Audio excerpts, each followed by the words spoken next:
안녕하세요, 구독자 여러분. 자, 10월 17일 목요일입니다.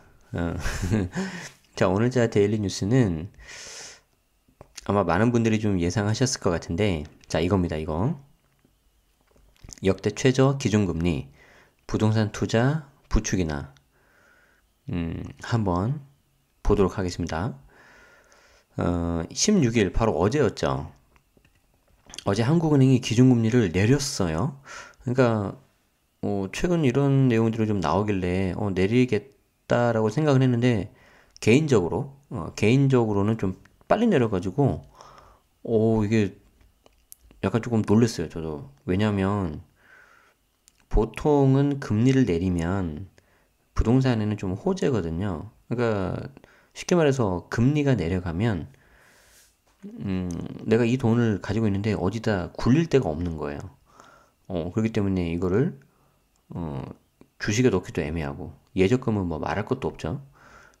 그렇기 때문에 보통 실물 자산으로 많이 가는 경우가 있는데 뭐 아시다시피 지금 정부가 이제 부동산을 어떻게든 막 잡으려고 하잖아요.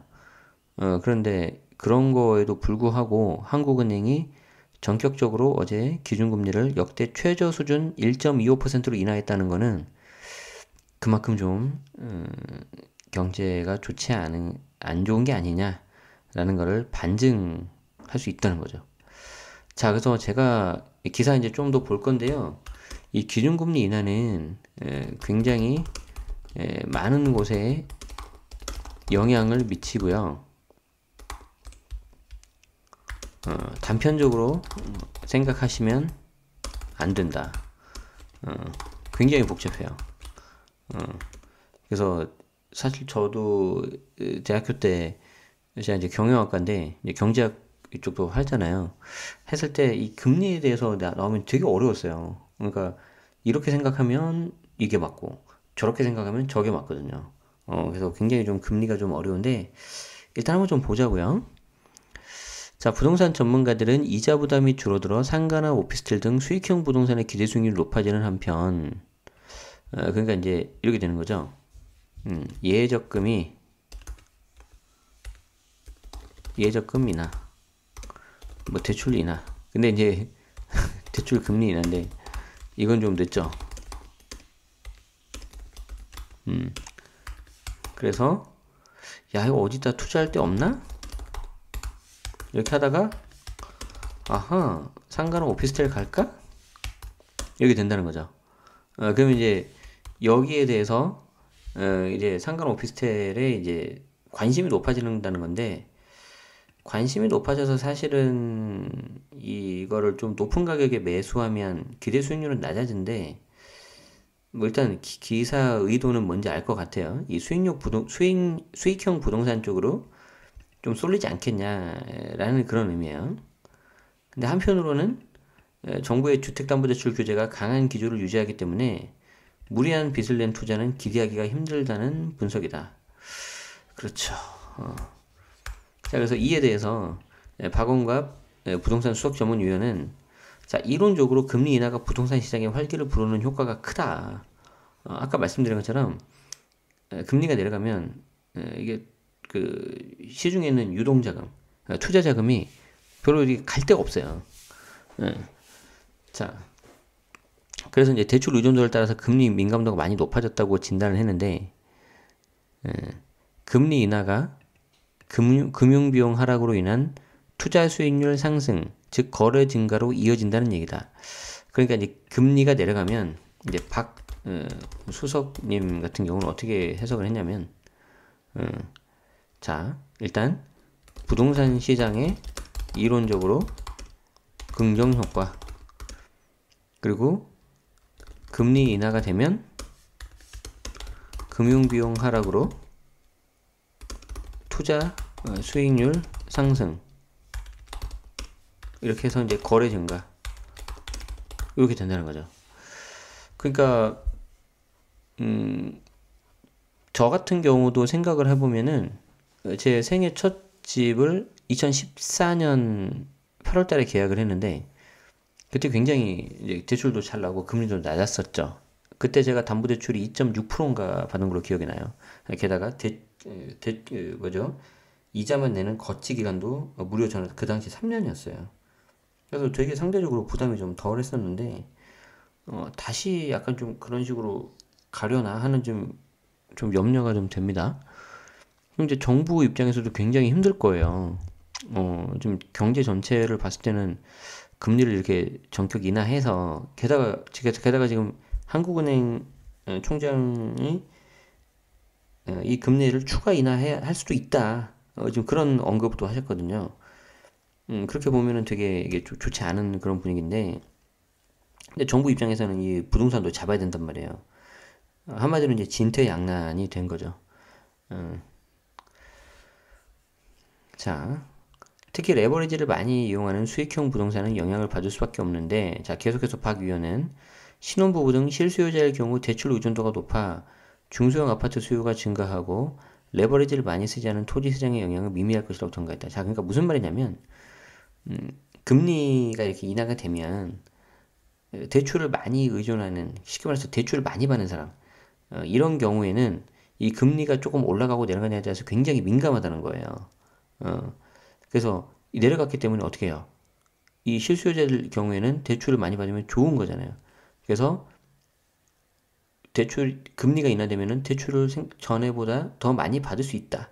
그렇다면은 이들이 원하는 중소형 아파트 수요가 증가할 거다. 그런데 레버리지를 많이 쓰지 않는 토지 시장의 영향은 미미할 거다. 이 말은 제가 좀 약간 이해가 잘 안 되네요. 그러니까 토지 같은 경우는 이제 레버리지를 상대적으로 많이 안 쓰거나 아니면은 금리가 높든 낮든 그냥 원래대로 그냥 평상시 하는 그 어떤 일정한 패턴이 있어서 그렇게 한다라고 좀 봐야 될 것 같은데, 요건 솔직히 제가 좀 약간 이해가 잘 안 됩니다. 자, 그러나 기준금리 인하는 실물 경기 침체를 의미한다. 즉 부동산 투자 심리를 위축시킬 수 있다. 그러니까 이게 보세요. 금리가 이래서 어렵다니까요. 자 보세요.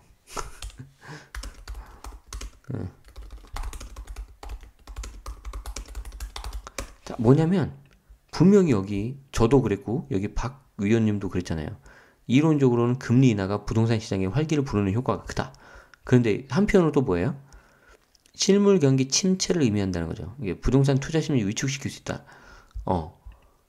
그래서 되게 이게 어려워요. 자, 그래서 박 의원은 정부의 강남 부동산 규제를 위한 추가 대책 가능성을 고려할 때 금리 인하 효과를 상쇄할 수 있다며 투자에 주의를 당부했다. 그러니까 무슨 말이냐면 이 박 의원님 같은 경우는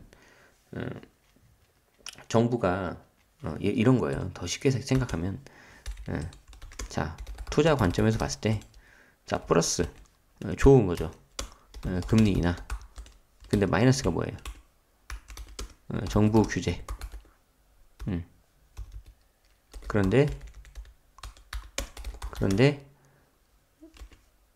마이너스가 플러스보다 크다고 보는 의견 있다.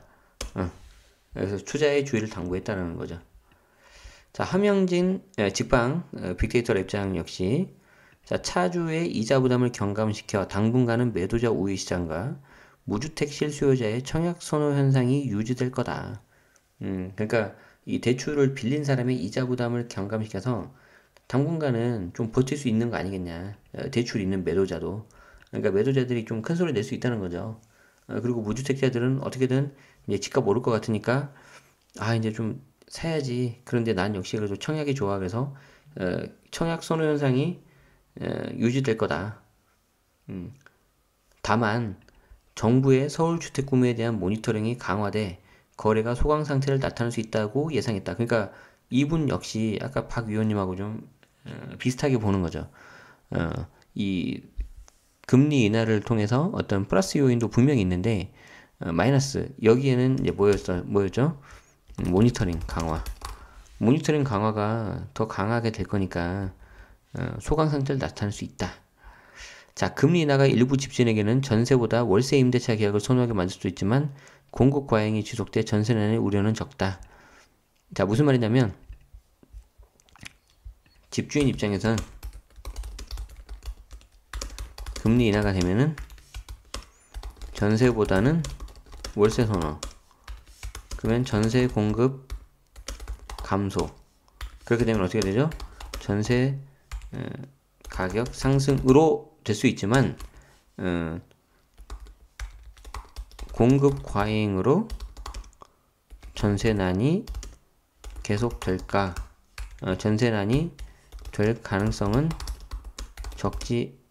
적다라고 이제 보는데, 저는 약간 생각이 좀 다른 게, 여기 보면 함 랩장님 같은 경우는 올해 35만 가구, 내년 30만 가구의 아파트가 공급될 예정이라서 금리 인하에 따른 전세가 상승 압력은 낮을 거라고 했지만, 여기 본인도 말씀하신 것처럼 서울 등 일부를 제외하고, 그래서 지역별로 봐야 된다. 지역별로. 지역별로 봐야 돼. 지역별로 봐야 돼. 서울 등은 다소 염려 됩니다. 저는 개인적으로. 그래서 금리 인하에 따른 전세가 상승 압력은 낮을 거라고 했지만, 함 랩장님 역시 서울 등 일부 지역은 올라갈 수 있다. 자, 다만 임대차 기간 갱신과 임대료 상한제 등의 제도 개선이 진행 중이므로 이자 부담이 줄어든 세입자가 전세금 증액을 받아들이기가 쉬워졌다. 자, 이게 무슨 말이에요? 자, 세입자 입장. 자, 지금 이제 임대차 기간 갱신 아직 이제 이야기 나오고 있는데 아직 실제는 안 되고 있죠. 계약 갱신 청구권, 그리고 임대료 상한제 등의 제도 개선. 그러니까 임대차 기간 갱신이 되면서 동시에 임대료 상한이 딱 되면은 4년 정도 가면서 어느 정도 임대료가 딱 묶이잖아요. 그러면은 이때 집주인들은 보통 처음에 임대료를 좀 올리려고 하거든요. 그런데 세입자 입장에서 뭐 내가 그냥 전세 자금 대출 받으면 뭐 이자 싸니까, 그럼 이제 그쪽에서 상대쪽에서 집주인이 올려달라고 하면 전세금 증액을 예전에는 1,000만 원 올려달라고 하면 1,000만 원이나 올려? 이런 거를 1,000만 원 올려달라고 하면 똑같은 경우에도 그래 뭐 좀 대출 받고 이자 싸니까 하지 뭐. 그래서 상대적으로 전세금 증액을 받아들이기가 수월할 수도 있다는 거죠. 그래서 요런 지금 내용이 나오고 있습니다. 자, 이렇게 보면, 자, 결론이 뭐예요, 그럼 계속 지금? 그럼 금리가 내려가면 부동산 이쪽에 좋다는 거야, 맞다는 거야? 이게 제가 처음에도 말씀드린 것처럼 금리가 내렸다 그래서 이 부동산의 무조건 호재, 무조건 악재 이런 거 아니라니까요. 근데 특히 다른 것들도 마찬가지인데, 다른 요소들도 우리가 종합적으로 봐야 되고 그러는데, 이 금리는 특히 더 그래요. 그래서 예전에 한번 한 2년 전쯤이었나? 그때는 또 금리가 계속 낮았다가 조금 올라가니까, 제가 그 기억에 뉴스도 그렇고 기사도 그렇고 블로그 포스팅도 그렇고, 금리가 오른다고 집값이 떨어질 거냐? 꼭 그렇진 않다. 막 그런 글들이 엄청 많았어요. 마찬가지예요. 금리가 내려간다고 집값이 무조건 오를 거냐? 그건 한번 봐야 돼요. 근데 여기 보시는 것처럼 뭐 이런 수익형 상가 쪽으로 좀 갈 수도 있고요. 확실히 만약에 이론적으로는 긍정 효과가 있어서 금리가 인하돼서 내가 감당할 수 있는 금융 비용이 줄어든다. 매수자 입장에서. 그래서 중요한 게 뭐냐면 여기 거래 증가가 되면은 얘는 반드시 그런 건 아니지만 거래 증가되면은 가격이 좀 상승할 가능성이 좀 크죠. 네. 자, 그래요 지금. 그리고 집주인 입장에서도 전세보다는 월세를 더 선호하게 될 텐데, 서울은 좀 염려가 돼요. 서울은 그렇지 않아도 지금 전세 공급이 좀 줄어들고 있는 상태인데, 그래서 서울은 좀 염려된다. 그래서 저는 이거 이제 지난번에 직방TV에서도 이걸 말씀드렸고요. 세입자 입장에서도 그거를 이제 보면서 그냥 받아들이기 쉬울 수 있어요. 그냥 전세 내지 뭐, 올려주지 뭐, 라고 했는데, 이제 나중에 그게 이제 큰 폭탄으로 올 수도 있는 거죠, 본인한테. 자, 그래서, 금리 인하에 따른 부동산 시장 전망이라든가 경제 전망을 이렇게 지금 이 시간에 하는 거는 크게 의미가 없고, 제가 여러분들한테 하나 소개시켜 드리고 싶은 거는 요겁니다. 자, 기준금리가 내려가면 전월세 변환율, 자, 이게 변해야 해요. 자, 그래서 어떻게 되냐면은 쉽게 말해서 그 전세에서 월세로 가거나 혹은 월세에서 전세로 바꿀 때 이 전월세 변환율을 고려하셔야 되는데, 이게 그 미니멈 10%, 그리고 1번이 10%고요 2번이 기준금리 플러스 이게 3.5% 이렇게 돼요. 근데 지금 어떻게 된 거죠? 기준금리가 지금 1.5에서 1.25로 내려갔기 때문에 4.75%가 돼요. 아니 그러면 지금 나 지금 그렇지 않아도 계산하는 거 힘들어 죽겠는데, 이 전월세 변환율 4.75%가 도대체 뭔 소리야 이게? 이 전월세 변환율은 전세하고 월세 간에, 쉽게 말해서 내가 전세 뭐 3억인데 이 전세 3억을 놓다가 나 이제 좀 월세 좀 받고 살아야지, 뭐 한 1억에 50 넣을까? 그럼 어떻게 해요? 부동산 가죠. 1억에 50 놔도 돼? 그럼 이제 부동산에서 뭐 시세가 그러니까 놓으세요. 그러는데 나중에 알고 봤더니 얘가 이 전월세 변환율이 이 5% 상한하고도 연계가 있거든요. 얘가 틀려버리잖아요. 그러면은 이거 과태료 과태료 조심해야 돼. 그래서 이거 제가 설명드리지 않을 거고요. 야 그럼 어떻게 해? 야, 설명을 좀 해줘야 될 거 아니야. 나 지금 과태료 받게 생겼는데, 그래서 제가 설명은 안 한다고만 했지 뭐 이게 뭐 아예 내팽개친다는 건 아니잖아요. 그래서 어디를 가시냐면 렌트홈을 가세요. 렌트홈 이거 보이죠? 렌트홈. 렌트홈에 가셔서 여기 쭉 보시면은 임대사업자 등록 신청, 임대사업자 안내, 임대주택 찾기, 임차인 혜택, 이용 안내, 이렇게 여러 가지가 있는데, 자, 여기서 어디를 가시냐면 쭉쭉쭉쭉쭉 가서 여기 보시면 임대료 인상률 계산, 요거를 보시면 된다. 오케이. 자, 그래서 중요한 거는 여기 렌트홈에 가셔야 되고요. 여기서 메뉴 중에서 임대료 인상률 계산, 이걸 봐야 됩니다. 그래서 아까 뭐라 그랬죠? 내가 전세가 3억이야. 전세가 3억이다. 빵을 하면 되겠죠. 근데 내가 이거를 1억에 50만 원으로 받고 싶다. 이렇게 넣으시고요. 여기 보면은 변경 후 인상률이 과연 맞나요? 라고 보는 거예요. 그럼 요거 계산하기 누르는 거죠. 계산하기. 요거 딱 누르면은 어디 보자. 한국은행 기준금리가 현재 1.25고 임대료 인상률이 마이너스 24%네. 그러니까 더 받아도 된다는 거죠. 얼마를 더 받을까? 한 2억을 받아볼까? 보증금 2억을 하고 50만원 받을까? 그러면은 보세요. 임대료 인상률 몇 프로? 8.77%. 자, 임대료 인상률 이거 5% 넘으면 돼? 안 돼? 안 되죠. 땡! 그럼 어떻게 된다? 과태료. 여기 나오죠? 임대료 인상률은 변경 후 이거 확대 좀 하자. 자, 임대료 인상률.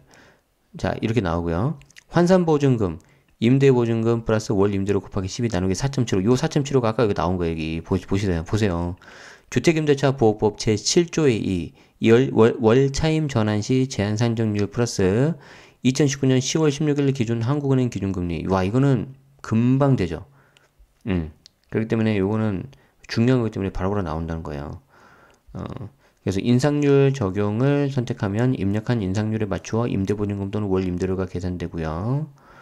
임산율 적용을 선택하지 않으면 인상률 충격 없이 임대보증금 또는 월 임대료가 계산된다. 아무튼 이거 좀 잘 아셔야 된다. 주택임대 사업자 하시는 분들은 여기 변경 일자가 여기 바로 나오네. 1.5에서 1.75 꼴랑 0.25 올랐어. 2018년 10월 30일. 그러다가 1.5 내려갔다가 1.6 내려가는데, 와, 그러고 보니까 생각나는 게, 왜 그건 안 내려주지? 간주 임대료. 갑자기 좀 간주 임대료 궁금해지네. 기준금리가 내려가면 간주 임대료 좀 내려줘야 될 텐데. 자, 이거는 제가 나중에 한번 찾아보도록 하겠습니다. 자, 그래서 사실 이 금리에 대한 거는 제가 한번 나중에 기회가 되면 좀 더 차분하게 한번 좀 말씀드려야 될 것 같고요. 굉장히 어려워요. 그래서 이 부분에 대해서는 일단 기준금리가 좀 내렸는데 굉장히 좀 한 근 2년, 제 기억에 한 2년 정도예요. 2년 기준으로 굉장히 최저치다. 그런데 이 금리가 내렸다고 해서 무조건 좋고 무조건 나쁘다는 건 아니고 종합적으로 봐야 된다. 다만 내가 만약에 임대사업자다. 임대사업자라면은 이 5% 인상 요거 반드시 지켜야 된다. 이게 이제 전월세 변환율인데 공부해야 되고 더 이렇게 많죠. 아이고야. 제가 좀 저렴한 말을 써서 좀 죄송합니다. 이게 여러분들 너무 힘들 것 같아서 제가 봐도 저야 이거 뭐 저거 물건도 투자해야 되고 뭐 책도 써야 되고 강의도 해야 되고 하니까 뭐 그냥 아는데 막 그런 사람 있잖아요. 나 그냥 어떻게든 그냥 조금씩 돈 벌어서 이걸로 그냥 진짜 소박하게 조금 약간 돈 좀 벌고 그냥 그렇게 살려고 했는데 왜 이렇게 날 힘들게 만드는 거야. 그런 사람 있잖아요, 지금. 그런 분들 입장에서 갑자기 전월세 변환율까지 해야 되고 무슨 렌트홈 가서 내가 이거 해야 되고 막 너무 속상할 것 같아서 그래, 지금. 아, 자, 그래서 이 정도만 할게요. 예, 그래서 주택임대 사업자 하시는 분들은 특히 전월세 변환율 좀 고민하시고 체크하셔야 될 것 같습니다. 아셨죠? 자, 그래서 이거 좀 하시면 좋겠습니다. 자, 세상이 참 빨리 변하고 있습니다. 그만큼 우리도 빨리 늙고 있고요. 뭔 소리야, 지금. 아무튼, 어, 그래요, 아무튼. 그래서, 벌써 곧 있으면요, 제가, 그, 어저께, 그니까 이제, 11월 달 정규 강의 이제 또 공지글을 올렸는데, 온라인은 제가 매월 모집을 하고 해요. 근데 이제 오프라인을 보니까, 이제 각각 한 번씩밖에 못 하겠더라고요. 그래서, 그러다 보면 그냥 올해도 끝나는 거예요. 게다가 저희 부부는 11월 15일에 이제 결혼기념일이라 가지고, 그때도 뭐 약간 소소한, 뭐, 각자 선물도 좀 하나씩 사기로 했고, 또 그러다 보면 좀 있으면 12월 금방 되잖아요. 그럼 12월 되면 12월은 여러분들 아시죠? 그냥 정신없이 지나가요. 뭐 크리스마스 했다가 그냥 연말연시 했다가 그냥 금방 지나가요. 음. 그래서 그렇게 생각해 보니까 참 시간 정말 빠르다. 그래서 뭐 시간이 더 가기 전에 이런 것 저런 걸 많이 해야 되겠다. 예, 그 생각을 좀 많이 했어요.